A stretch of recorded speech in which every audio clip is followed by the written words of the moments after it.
Hi everyone, I'm back again. Pain treatment lesson 8. What is this all about? Don't worry. Sit back because this is going to be a long journey. Let's go. We're going to talk about morphine. Oh, somebody say, yeah, I've been expecting you to talk about that. There we go. Could come under different brand names based on the pharmaceutical company who must have produced it. So it could be status, the MS contain, morphine sulfate, and the list goes on. It's a strong analgesic, could be given subcutaneously at the rate of 5 to 10 milligrams every 4 hours as required in opioid naive. Intravenously between 2.5 to 5 milligrams every 3 to 4 hours. Intravenous route could also be 2 milligrams every 5 minutes if you are in emergency room or it is post-operative. But you are not going to continue giving intravenous morphine at the rate of 2 milligrams every 5 minutes if you have reached the following state. 1. If the pain is relieved, you don't need to continue, please, because I'm afraid we might be getting cardiorespiratory depression. If it's already sedating, the patient is already sleeping off or even snoring before you, please keep this 2 milligrams every 5 minutes off the table. If you have your O2 sat and it's going down the hill, less than 95% O2 sat, then please keep the 2 milligrams every 5 minutes off the table. If your vital signs is giving you the clue that you are dealing with cardiorespiratory depression with decreased respiratory rate, decreased heart rate, and decreased blood pressure, please stop it, okay? Please. IV or subcutaneous continuous infusion could be given at the rate of 0.8 to 10 milligrams per hour.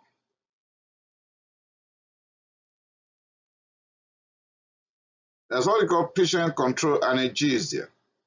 I've made a separate presentation on PCA medications, so kindly check my channel for that. But I'm repeating as per morphine here when it comes to PCA. You can give between 0.5 to 1 milligram or 2.5 milligram, and the lockout interval will be 5 to 10 minutes.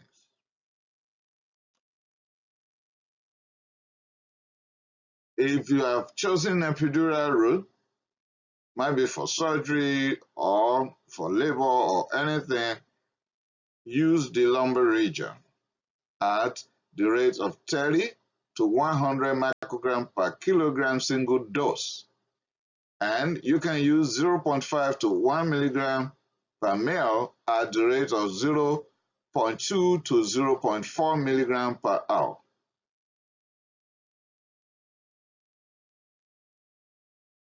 If you have chosen intrathecal route, the single dose in naive people will be 0.1 to 0.3 milligram start. If you have chosen to have a continuous microinfusion at the lumbar region, you can go to the level of 0.2 to 1 milligram every 24 hours or 1 to 10 milligram every 24 hours.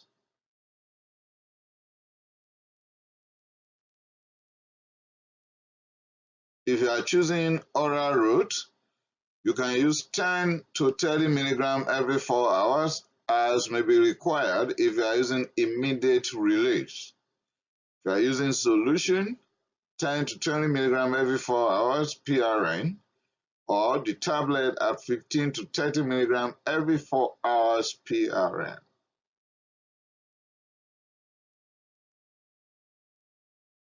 Like I've told you earlier, the journey is very far.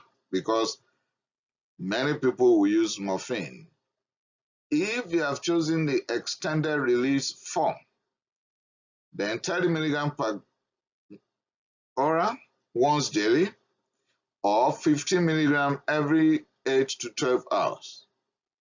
MS contain 100 milligram or 200 milligram for opioid tolerant people, or 15 milligram every 8 to 12 hours.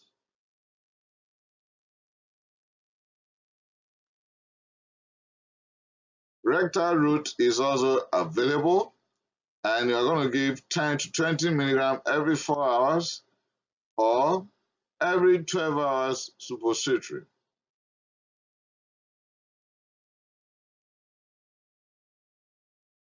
If there is renal or hepatic failure, in renal failure, be cautious. In hepatic failure, if it is mild, you don't need to adjust anything. But in severe hepatic failure, please adjust the dose.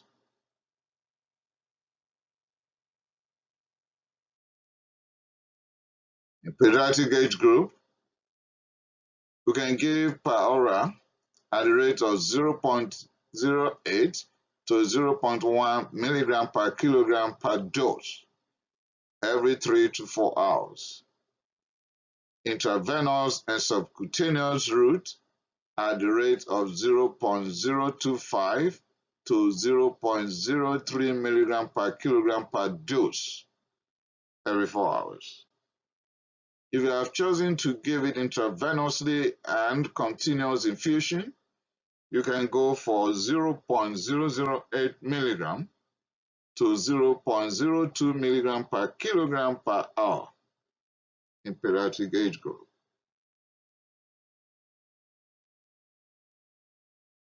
If you have chosen epidural in pediatric age group, you can give 0.015 to 0.05 milligram per kilogram start, or 1 to 5 microgram per kilogram per hour continuous epidural infusion.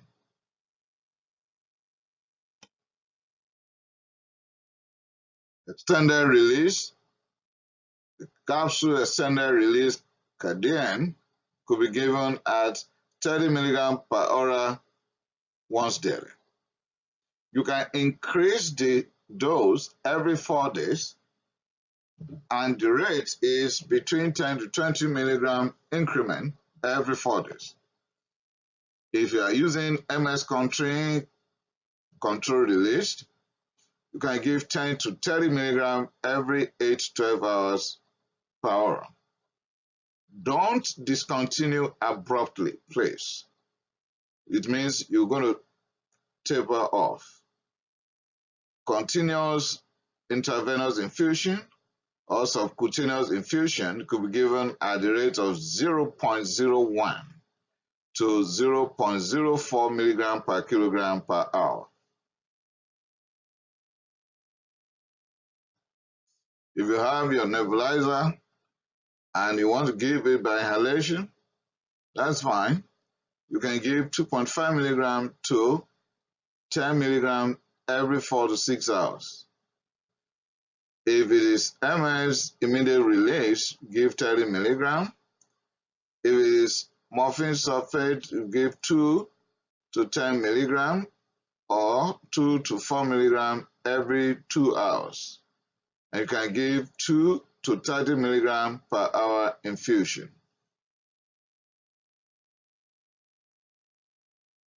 Advantages of morphine could be largely due to its metabolism. It is not metabolized by cytochrome P450. Actually, it goes through another route with UJT, glucuronidation. So, cytochrome P450 enzyme inducers or inhibitors have little or no effect on morphine's metabolism. Morphine can be used for sedation or analgesia.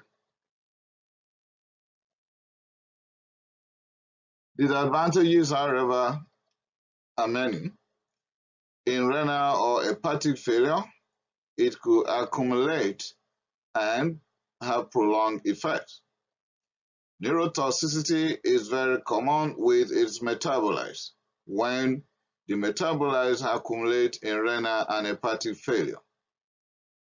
There is possible increased histamine release, increased venodilation, or you call it vasodilation, decreased blood pressure or hypotensive effect, and decreased heart rate or bradycardia.